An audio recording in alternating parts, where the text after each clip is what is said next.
Dia menjelaskan nih guys bahwa ternyata selama ini dirinya itu nggak membuat video selama 2 tahun. Dicatat nggak ngebuat video selama 2 tahun. Dan pada akhirnya mereka melakukan itu di atap masjid.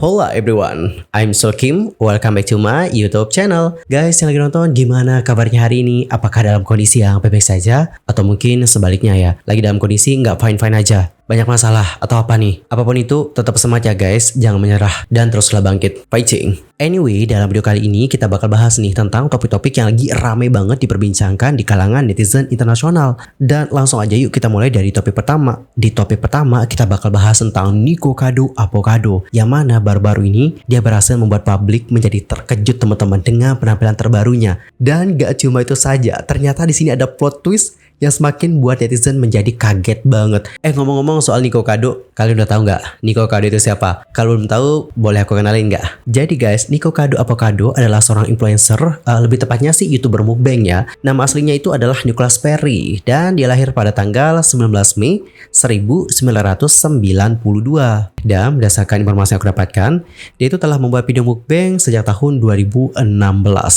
Namun nih guys, terlepas dari bagaimana banyaknya subscriber yang didapatkan, banyaknya uang yang dihasilkan, kepopularitasan dan sebagainya, ternyata ada beberapa hal yang dihadapi oleh Ferry atau Nico Kado Avocado ketika menjalani karir sebagai seorang YouTuber mukbang. Nico itu sempat curhat bahwa dirinya seperti mengalami episode manik dikarenakan pola makannya yang buruk. Dan dia juga katanya memanfaatkan momen-momen rendahnya dengan menggunakan clickbait untuk mendorong penayangan videonya. Dan kalau aku lihat, itu berhasil sih. Kemudian ya, dalam sebuah wawancara pada tahun 2019, dia mengatakan bahwa dia hanya berencana membuat video mukbang untuk beberapa tahun lagi. Dan menurutnya itu sangatlah nggak sehat. Sejumlah video yang menunjukkan bagaimana gejolak emosi yang sudah diunggahnya lantas membuat netizen bertanya-tanya tentang bagaimana kondisi kesehatan mentalnya. Selain itu ya guys, pada tanggal 18 September 2021, dia mengatakan bahwa tulang rusuknya patah setelah berbulan-bulan dan mengalami batuk yang berlebihan dan juga cukup kuat. Dan kalian tahu gak guys, Nico Kado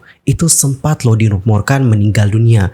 Itu juga sempat kita bahas tahun lalu deh kayaknya di video ini. Nah singkatnya adalah kenapa dia bisa kayak dirumorkan meninggal. Jadi pada kala itu netizen kayak melihat bahwa untuk Nico Kado ini kayak nggak update gitu guys. Netizen itu berkomentar bahwa dia itu kayak mengunggah beberapa video dalam seminggu ke channel sekundernya, dicatat channel sekunder. Namun selama hampir 20 hari nih, dia kayak nggak ada update apapun. Bahkan ya di channel YouTube utamanya pun dia nggak ada unggah apapun guys. Nah ketika melihat hal ini, netizen pun kayak banyak yang bertanya-tanya. Apalagi mereka kan melihat ya bagaimana berat badan dari Nico Kado yang terus naik dan juga naik. Dan ini buat mereka juga kayak mikir macem-macem guys. Pokoknya pada kali itu banyak banget deh yang khawatir. Nah di tengah kekhawatiran ini ada kayak informasi yang menyebar yang mengatakan bahwa Nico Kado ini sudah meninggal dan sebagainya. Namun pada kala itu ada mantan dari Nico, setahu aku sih udah mantan. Karena katanya pada kala itu ya nggak tahu sih kalau sekarang udah CLBK atau enggak. Tapi pada kala itu mantannya Nico, yakni Orlin, mengatakan bahwa mereka udah berakhir nih guys setelah menjalani hubungan selama 6 tahun. Dan selain itu si mantan juga mengatakan bahwa untuk Nico itu masih hidup, baik-baik aja, tapi dia itu kayak beristirahat dari sosial media dikarenakan masalah pribadi yang sempat dia bahas dalam postingan terakhir kali. Dan terbaru ini sih yang ngebuat netizen menjadi kaget banget. Nico muncul dengan penampilan terbaru, as you can see, wow. Dan guys, kalian tahu nggak, hal yang membuat netizen gempar itu bukan hanya tentang bagaimana Nico yang udah berhasil menurunkan berat badannya, tapi tentang bagaimana plot twistnya. Jadi ternyata sang YouTuber itu telah memainkan permainan panjang dan mengerjai web selama 2 tahun sambil diam-diam menurunkan berat badannya. Dia berhasil mengelabui semua orang termasuk kita-kita. Dan dalam video baru yang ia bagikan pada tanggal 7 September yang menampilkan penampilan terbarunya, tampaknya dia telah kehilangan 250 pound hanya dalam hitungan bulan saja. Tapi yang mengejutkan adalah dalam rekaman video menampilkan Nicholas Ferry yang mengenakan kepala panda dan memberitahu para penonton dengan mengatakan bahwa dirinya selalu 2 langkah lebih maju. Kemudian dia menambahkan, ini merupakan eksperimen sosial terbesar dalam hidupku.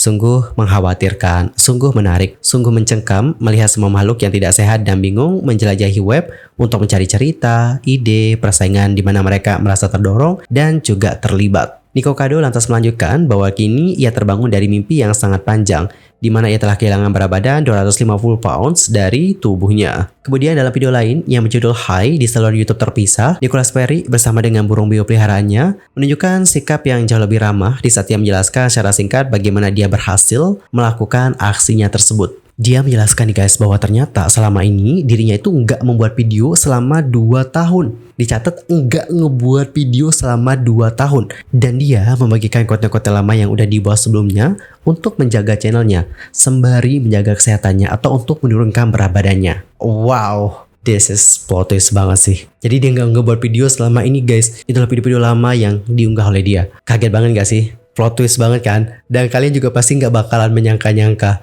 Dan melihat bagaimana hal tersebut, berikut adalah beberapa komentar dari para netizen. Yuk mari kita lihat komentar mereka. Kisah penurunan berat badan Nico Kado ini bukan hanya tentang kesehatan atau hiburan aja. Ini adalah komentar tentang persepsi, realita, dan juga kekuatan narasi. Dia memainkan permainan jangka panjang, bukan untuk ketenaran atau kekayaan, tetapi mungkin untuk tontonan semata. Dia sebenarnya sangat pintar sih melakukan ini. Seperti nggak ada yang menduga dia akan kembali sebagai pria yang bugar. Aku tahu ada yang mencurigakan ketika dia bertingkah aneh sebelumnya. Jangan samakan eksperimen sosial dengan social climbing. Good for him dalam hal penurunan berat badan, tetapi dia 2 langkah lebih maju dari penderita diabetes. Gak 1 langkah lebih maju dari pemirsa manapun. Alur cerita paling gak terduga di tahun 2024. Kedengarannya seperti seorang pria yang menjual jiwanya demi ketenaran di internet, menyadari kesalahannya, memperbaikinya, dan sekarang mencoba menjadikannya sesuatu yang selalu ingin kulakukan dengan cara ini. Salut karena dia menjadi sehat, tetapi mari kita bersikap realistis. Dan apa sih eksperimen sosial di sini? Kedengarannya seperti upaya penanggulangan pasca kejadian. Kamu nggak bisa begitu saja mengatakan eksperimen sosial tanpa memaparkan hipotesis dan kesimpulan yang dimaksud. Dan tentu saja dengan bukti yang dipikirkan sebelumnya. Benar juga sih, aku juga cukup bertanya-tanya. Maksudnya eksperimen sosial itu kayak gimana sih gitu? Apakah dia di sini pengen melihat bagaimana reaksi dari para netizen ketika dia dalam kondisi yang, maaf, mengalami kelebihan berat badan? Apakah seperti itu? Atau gimana nih?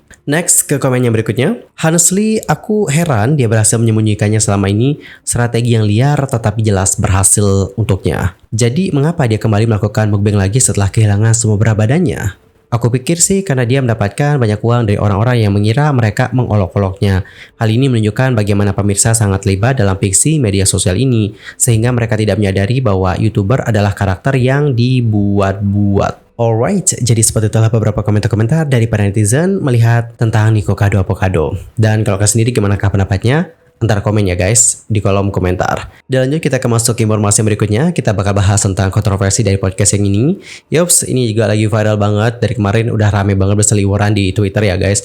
Banyak banget dari netizen internasional yang sudah membahas tentang isi podcast tersebut. Setelah aku cari-cari, ternyata untuk nama dari yang diundang ini adalah Maya Petit. Nah, dilansir dari The Sun, Maya Petit ini adalah model dan cam girl yang katanya lahir di Inggris, kemudian pindah ke Pakistan bersama dengan keluarganya saat ia berusia 11 tahun. Masih di sumber yang sama, dia katanya kembali pada usia 18 tahun setelah keluar dari universitas. Di tahun 2020, ada seorang teman memberikan saran agar dia mencoba layanan webcam untuk menghasilkan duit. Dan Maya mengungkapkan bahwa dia menghasilkan antara 250.000 euro hingga 300.000 euro per tahun sebelum membayar pajak. Dia katanya mengenakan biaya 10 euro per menit untuk jasanya. Dan kepada Daily Star, dia mengatakan bahwa dirinya selalu terbuka tentang topik dan dia sudah sangat positif terhadap dan berpikir untuk mencobanya dan gak pernah menyesal sejak saat itu.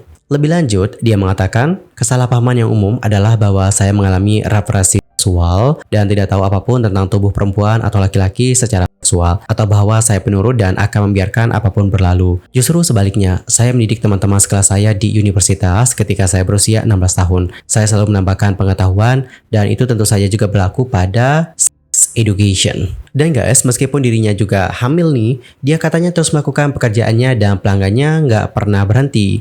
Dalam artikel yang dirilis oleh The Sun pada Agustus 2023, dia mengaitkannya dengan ketertarikan kaum pria terhadap feminitas alami seorang ibu hamil yang merupakan kelebihan dan kekurangannya. Alright, jadi seperti itulah beberapa informasi singkat mengenai Maya Petit. Lantas, apa sih yang terjadi dengan dia? Jadi guys, belum lama ini dia tuh kayak tampil dalam sebuah podcast. Judul podcastnya adalah UK's No. 1 Pregnant Muslim Cam Girl. Dalam podcast tersebut, untuk cewek ini mengenakan hijab dan menunjukkan perutnya membesar. Namun netizen mencurigai bahwa itu adalah palsu, kayak nggak natural gitu kelihatannya gitu. Selain itu nih guys, penampilannya yang menggunakan hijab juga banyak dikritik. Pasalnya as you can see, biasanya kan untuk wanita-wanita yang pakai hijab ya, pakai baju ya menutupi sampai tangan gitu loh. Ini kan lengannya kayak nggak ada gitu ya guys. Terus dia juga menunjukkan perutnya. Dan guys, yang ngebawa si Maya ini juga mendapatkan kritikan adalah tentang bagaimana salah satu statementnya dalam podcast tersebut. Dalam podcast itu, dia membicarakan bagaimana dirinya ya maaf banget kehilangan keperawaannya pada usia 17 tahun saat dirinya masih di Pakistan. Dia lantas mengatakan guys bahwa di Pakistan HS sebelum nikah itu adalah ilegal dan dia kayak mengambil resiko untuk melakukan hal tersebut. Lebih lanjut, dia menceritakan bagaimana dirinya dan pria yang akan HS sama dia nggak akan bisa booking hotel karena mereka belum menikah. Jadi kalau mau booking hotel, biasanya nanti mereka diminta kayak sejenis akta nikah gitu loh guys, atau bukti bahwa mereka itu udah menjadi pasangan suami istri. Dan seandainya kalau mereka ketahuan melakukan hal itu di luar nikah, kemungkinan mereka akan mendapatkan beberapa sanksi. Salah satunya adalah mungkin ditangkap. So, dikarenakan itu mereka pun memikirkan di mana sih melakukan hal tersebut atau di tempat di mana orang-orang nggak akan mencari. Dan pada akhirnya mereka melakukan itu di atap masjid. Dia menceritakan nih guys bahwa di universitasnya itu kayak punya masjid dan ya sama cowok ini masuk ke masjid tapi terpisah karena cowok sama cewek kan nggak bisa berbarengan gitu di masjid. Safnya juga kan dipisah guys, ini tempat cowok, ini tempat cewek. So mereka pun berpisah lalu pergi ke atas atap dan katanya dia kayak ngebawa sejadah gitu. Dan di sanalah guys mereka melakukan hal tersebut. Well, jadi seperti itulah bagaimana potongan cerita dari Maya yang sekarang ini lagi rame banget diperbincangkan. Gak sedikit dari netizen yang sudah memberikan kritikan kepada Maya atas apa yang dilakukan. Dan guys, beberapa komentar-komentar dari netizen seperti ini. Mengejek agama mereka seperti ini tidak hanya tidak berkelas tapi juga berbahaya. Apa yang salah dengan perut palsunya? Itulah yang ingin aku ketahui. Lucu juga dia masih mengenakan jilbab meskipun tidak mengikuti agama, budaya, dan adat istiadat yang seharusnya tidak boleh dijalani karena melakukan hal-hal tabu yang diakuinya. Sebaiknya dia mulai berdoa agar dia tidak akan pernah dipulangkan karena tidak mungkin dia akan beruntung untuk kedua kalinya. Palsu, penggunaan penutup kepala atau hijab hanya untuk memberi kesan muslim dan mencemarkan nama baik agama. Perutnya palsu, pertunjukan yang dibuat-buat. Baiklah, itu nggak mengganggu keyakinan Islamku. Tetap saja aku mencintai Islam seperti dulu. Apa yang telah dilakukan gadis ini, jika itu benar, tidak lain hanyalah penghinaan terhadap dirinya sendiri. Perut terbuka, rambut ditutupi, jilbab adalah cara cerdas atau berpura-pura menjadi muslim. Astagfirullah, na'udzubillah, makin akhir zaman, makin aneh aja kelakuannya. Semoga kita semua dilindungi dari orang-orang dan perilaku seperti itu. Amin. Amin ya rabbal alamin. Alright, jadi seperti telah beberapa komentar-komentar dari para netizen. As you can see, beberapa dari mereka menuding bahwa perutnya terlihat seperti palsu. Kemudian gak sedikit juga yang kayak mempertanyakan tentang bagaimana penggunaan hijabnya. Kenapa sih pakai hijab kalau pakainya seperti itu? Dan juga gak sedikit yang mengkritiknya tentang bagaimana pengungkapannya tadi yang melakukan hal tersebut di masjid. Allah sudah menyembunyikan aib kita, tapi dia malah menceritakannya kepada publik tentang aibnya. Dan bagaimanakah pendapat kalian nih guys? Entar komen ya di kolom komentar. Anyway, cukup sekian untuk hari ini dan kita akan jumpa lagi di video berikutnya dengan informasi terbarunya. I'm Sulki pamit dan aku mohon maaf kalau ada kesalahan, baik itu dalam ucapan, sikap, tindakan, dan mungkin ada kesalahan informasi, mohon koreksinya. Sampai jumpa semuanya dan selamat beraktivitas. Goodbye everyone and bye-bye.